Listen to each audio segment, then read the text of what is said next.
अस्सलामुअलैकुम वरहमतुल्लाहि वबरकातुहू। उम्मीद करती हूँ कि आप सब खैर आफियत से होंगे। तो वेलकम करती हूँ आपको अरीशे इस्लामिक चैनल में। आज की हमारी जो वीडियो है उसका टॉपिक बहुत अथेंटिक है, यानी इसमें बहुत सी इंफॉर्मेशन है कि दुनिया में सबसे पहला कत्ल किसका हुआ था, यानी सबसे पहले कत्ल करना किसने सिखाया था और इसका मकतूल कौन था, यानी कत्ल हुआ किसका और किया किसने। इन दोनों के बारे में हम इंशाल्लाह आज की वीडियो में जिक्र करेंगे। तो चलिए आइए अपनी वीडियो का आगाज़ करते हैं। रुए ज़मीन पर सबसे पहला कातिल काबील और इससे पहला मकतूल हाबील है। काबील और हाबील ये दोनों हज़रत आदम अलैहिस्सलाम के फ़र्जंद हैं और इन दोनों का वाक़या ये है कि हज़रत हवा के यहाँ एक बार में एक लड़का और एक लड़की पैदा होते और एक बार के लड़के का दूसरी बार की लड़की से निकाह कर दिया जाता था। इस दस्तूर के मुताबिक हज़रत आदम अलैहिस्सलाम ने काबील का निकाह लेऊज़ा से जो हाबील के साथ पैदा हुई थी और हाबील का निकाह अकलीमा के साथ जो कि काबील के साथ जिनकी पैदाइश हुई थी के साथ करना चाहा, मगर काबील इस पर राज़ी ना हुआ, बल्कि अकलीमा ज़्यादा खूबसूरत थी इसलिए वो इसका तलबगार हुआ। हज़रत आदम अलैहिस्सलाम ने इसको समझाया कि चूँकि अकलीमा तेरे साथ पैदा हुई है, यानी अकलीमा की पैदाइश जो है वो तेरे साथ हुई है, इसलिए वो तेरी बहन हुई, इसके साथ तेरा निकाह नहीं हो सकता। मगर काबील अपनी ज़िद पर अड़ा रहा। बिलाखिर हज़रत आदम अलैहिस्सलाम ने यह हुक्म दिया कि तुम दोनों अपनी अपनी कुर्बानियाँ खुदावंद क़ुद्दूस के बारगाह में पेश करो। जिसकी कुर्बानी मकबूल होगी वही अकलीमा का हकदार होगा। इस ज़माना में कुर्बानी की मकबूलियत की ये निशानी थी कि आसमान से एक आग उतर कर इसको खा लिया करती थी। चनाचे काबील ने गेहूं की कुछ बाल और हाबील ने एक बकरी कुर्बानी के लिए पेश की। आसमानी आग ने हाबील की कुर्बानी को खा लिया और काबील के गेहूं को छोड़ दिया। इस बात पर काबील के दिल में बुग़्ज़ और हसद पैदा हो गया। इसने हाबील को कत्ल कर देने की ठान ली और हाबील से कह दिया कि मैं तुझको ज़रूर और ज़रूर कत्ल कर दूंगा। हाबील को कत्ल कर देने की ठान लेने के बाद इसने ये भी कह दिया कि तुम उस दिन से डरो जिस दिन मैं तुम्हें कत्ल कर ही दूंगा। हाबील ने कहा कि कुर्बानी कबूल करना तो अल्लाह सुब्हानहू व तआला का काम है और वो मुत्तकी और बंदू ही की कुर्बानी कबूल करता है। अगर तू मुत्तकी होता तो ज़रूर तेरी कुर्बानी कबूल होती। और साथ ही काबील ने यह भी कह दिया कि अगर तू मेरे कत्ल के लिए हाथ बढ़ाएगा तो मैं तुझको अपना हाथ नहीं उठाऊंगा, क्योंकि मैं अल्लाह से डरता हूँ, मैं अल्लाह के अज़ाब से डरता हूँ। मैं ये चाहता हूँ कि मेरा और तेरा गुनाह दोनों तेरे ही पलड़े में हों और तू दोज़खी हो जाए, क्योंकि बेइंसाफ़ों की यही सज़ा है। फिर आखिरकार काबील ने अपने भाई हाबील को कत्ल कर दिया। बवक्त कत्ल हाबील की जो उम्र थी वो 20 बरस की थी और कत्ल का ये हादसा मक्का मुकर्रमा में जिबले सूर के पास या जिबले हिरा की घाटी में हुआ।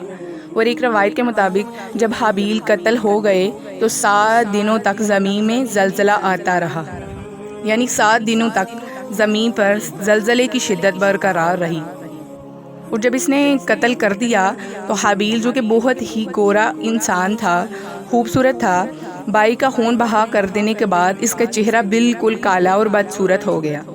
इसके बाद हज़रत आदम अलैहिस्सलाम को इसका बेहद दुख हुआ, बहुत अफसोस हुआ, यहाँ तक कि हाबील के रंजो गम में 100 बरस तक कभी आपको हंसी ही नहीं आई, आप मुस्कुराए ही नहीं। और हज़रत आदम अलैहिस्सलाम ने शदीद गुस्से में आकर काबील को दरबार से बाहर निकाल दिया और वो बदनसीब अकलीमा को साथ लेकर यमन की सरजमीन अदन में चला गया। वहाँ इब्लीस इसके पास आकर कहने लगा कि हाबील की कुर्बानी को आग ने इसलिए खा लिया कि वो आग की पूजा किया करता था, लिहाजा तू भी एक आग का मंदिर बना और आग की परस्तिश किया कर। चुनाचे काबील पहला वो शख्स था जिसने आग की इबादत की और ये रुए ज़मीन पर पहला शख्स था जिसने अल्लाह सुब्हानहू व तआला की नाफरमानी की और सबसे पहले ज़मीन पर खून नाहक किया। और ये वो पहला मुजरिम है जो जहन्नम में सबसे पहले डाला जाएगा। और हदीस शरीफ में है कि रुए ज़मीन पर क़यामत तक जो भी खून नाहक होगा, यानी जो भी कातिल होगा, काबील इसमें हकदार होगा, क्योंकि इसने सबसे पहले कत्ल का दस्तूर निकाला था। और काबील का अंजाम ये हुआ कि इसके एक लड़के ने जो कि अंधा था इसको एक पत्थर मारकर कत्ल कर दिया। और ये बदबख्त नबी ज़्यादा होने के बावजूद आग की परस्तिश करते हुए कुफ्र और शिर्क की हालत में अपने लड़के के हाथों से ही मारा गया, यानी इतना बुरा अंजाम हुआ कि अपने लड़के के हाथों से ही मारा गया। अच्छा, इस वाक़या से हमें चंद हिदायत के सबक मिलते हैं تو چلیں ان کو جاننے کی کوشش کرتے ہیں۔ پہلا یہ کہ دنیا میں سب سے پہلا جو قتل اور خون ناحق ہوا وہ ایک عورت کے معاملہ میں ہوا، لہٰذا کسی عورت کی فتنہ عشق میں مبتلا ہونے سے خدا کی پناہ مانگنی چاہیے۔ قابیل نے جذبہ حسد میں گرفتار ہو کر اپنے بھائی کو قتل کر دیا۔ اس سے معلوم ہوا کہ حسد انسان کی کتنی بری اور خطرناک قلبی بیماری ہے۔ اس لیے قرآن مجید میں ہے من شر حاسد اذا حسد، فرمایا کہ حکم دیا گیا کہ حاسد کے حسد سے خدا کی پناہ مانگتے رہو۔ خون ناحق کتنا بڑا اجر عظیم ہے کہ اس کے جرم کی وجہ سے ایک نبی کا فرزند اپنے باپ حضرت آدم علیہ السلام کے دربار سے نکالا گیا اور کفر و شرک میں مبتلا ہو کر مر گیا، اور قیامت تک ہونے والا ہر خون ناحق میں حصہ دار بن کر عذاب جہنم میں گرفتار رہے گا۔ فورتھ پہ آتا ہے، اس سے معلوم ہوا کہ جو شخص کوئی برا طریقہ ایجاد کرے تو قیامت تک جتنے لوگ اس برے طریقے پر عمل پیرا ہوں گے سب کے گناہ میں وہ برابر کا شریک اور حصہ دار بنے گا۔ ففتھ پہ آتا ہے کہ اس سے یہ معلوم ہوا کہ نیکوں کی اولاد کا نیک ہونا کوئی ضروری نہیں ہے، نیکوں کی اولاد بری بھی نکل سکتی ہے، اس میں بھی خرابیاں ہو سکتی ہیں، کیونکہ حضرت آدم علیہ السلام خدا کے مقدس نبی اور صفی اللہ ہیں، مگر ان کا بیٹا قابیل کتنا خراب ہوا اور وہ آپ سن چکے ہیں۔